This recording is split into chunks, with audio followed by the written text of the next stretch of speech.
Anyway മുനമ്പത്തെ ജനങ്ങളുടെ പ്രശ്നം പരിഹരിക്കപ്പെടുമോ? 100%, 100% പരിഹരിക്കപ്പെടും. അതും എനിക്ക് ഈ വരുന്ന ഒരു വർഷത്തിനുള്ളിൽ അത് പരിഹാരമാവുമെന്നാണ് വിശ്വാസം. ഇലക്ഷന് മുമ്പ് വരത്തില്ല?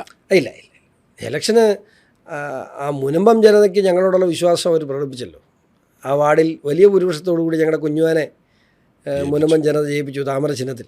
എന്നിട്ട് ആ ഒരു സീറ്റേ കിട്ടിയുള്ളൂ. മുനമ്പം ജനതയ്ക്ക് വോട്ടുള്ളിടത്തല്ലേ ചെയ്യാൻ പറ്റുള്ളൂ. ബാക്കിയുള്ളിടത്ത് ഇപ്പോഴും ഈ പറയുന്ന തെറ്റിദ്ധാരണകൾക്ക് ഇറങ്ങുന്ന സാധനങ്ങളുണ്ടല്ലോ. അത് തീർത്ഥാടനമായിട്ട് വന്ന ആളുകളൊന്നും വോട്ട് ചെയ്തില്ല. തീർത്ഥാടനമായി വന്ന ആളുകൾക്ക് വോട്ട് ചെയ്യുന്നതല്ല, അവർക്ക് വോട്ട് ചെയ്യാനുള്ള ആളെ നമ്മൾ കൊടുത്തിട്ടില്ല. അതും കൂടെ കൊടുക്കണം നമ്മൾ, അതും വേണമല്ലോ. അപ്പം കഴിഞ്ഞ പ്രാവശ്യം ഈ പിണറായിക്കെതിരെ ആരാന്ന് നോക്കിയിട്ട് കുത്താൻ വേണ്ടി മനുഷ്യൻ ഇങ്ങനെ വാളുമായിട്ട് നിൽക്കുകയായിരുന്നു. അതിന് നല്ല സ്ഥാനാർത്ഥി കിട്ടിയിടത്തെല്ലാം കുത്തി. BJP 4000 മെമ്പർമാരെ ക്രോസ് ചെയ്തേനെ, ഒരു സംശയം വേണം. 2000 സീറ്റുകളിലെങ്കിലും വളരെ പർപ്പസ്ഫുള്ളി ക്രോസ് ഔട്ട് ചെയ്തു. പൂഞ്ഞാറും പാത്രം വേണ്ടേ. പൂഞ്ഞാർ പഞ്ചായത്ത് ഞങ്ങൾ ഭരിക്കേണ്ടതാണ്. പൂഞ്ഞാർ തെക്കേക്കര നമ്മൾ ഭരിച്ചു. പൂഞ്ഞാർ പഞ്ചായത്ത് 4 മെമ്പർമാരുണ്ട്. ബാക്കി 4 പേരും കൂടെ തോറ്റത് 100 വോട്ട് താഴെയാണ്. 4 പേരും കൂടെ തോറ്റത് 100 വോട്ട് താഴെയാണ്. തെടനാട് പഞ്ചായത്ത് 5 മെമ്പർമാർ തോറ്റത് 200, എല്ലാം കൂടി 200 വോട്ട് താഴെയാണ്. അത് കൃത്യമായി നോക്കിയാൽ അവിടെ LDF വോട്ടില്ല, അല്ലെങ്കിൽ UDF വോട്ടില്ല. അത് ക്രോസ് അത് ഏതെങ്കിലും ഒരു പാർട്ടി ആയിരിക്കും. ഏതെങ്കിലും ഒരു പാർട്ടി അങ്ങ് അപ്രസക്തമാവും. മറ്റേ ആൾ കയറി വരും. ആരാണ് സെക്കൻഡ് നിൽക്കുന്നത് അവർ കുത്തി കൊടുക്കും. അത് BJP ഭരിക്കാതിരിക്കാൻ വേണ്ടി ചെയ്ത അങ്ങനെ എത്രയോ സ്ഥലങ്ങളിൽ. തിരുവനന്തപുരത്ത് എന്തിനാണ് കോൺഗ്രസ് മത്സരിച്ച്?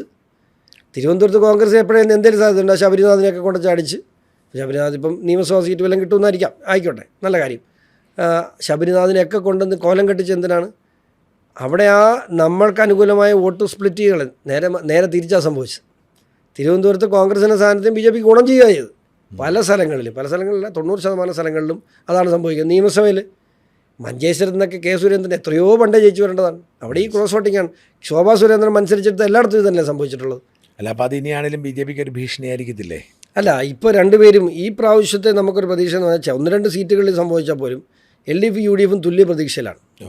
ഇപ്പം പഞ്ചായത്ത് ഇലക്ഷൻ്റെ ഒരു സാഹചര്യമൊക്കെ മാറിയിട്ട് 2 പേരും പ്രതീക്ഷയിൽ നിൽക്കുന്നതാണ് സാഹചര്യം. ഇപ്പം മുസ്ലിം ലീഗിൻ്റെ വളരെ മുതിർന്ന ഒരു നേതാവ് പറഞ്ഞു, ഞാനിവിടെ സംസാരിച്ച് പറഞ്ഞത്, അവർക്കും ഒരു 65 മുതൽ 75 സീറ്റ് വരെയൊക്കെയാണ് അവർ പറയുന്നുള്ളൂ. അതിനപ്പുറത്തോട്ട് അവർ പറയുന്നില്ല.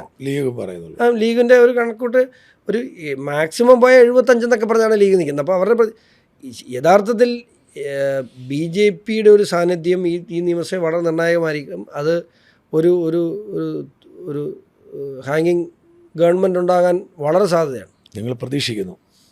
നിങ്ങളുടെ ആഗ്രഹം? അല്ല, ഞങ്ങളുടെ ആഗ്രഹം ഞങ്ങൾ ഭരിക്കണമെന്നാണ്.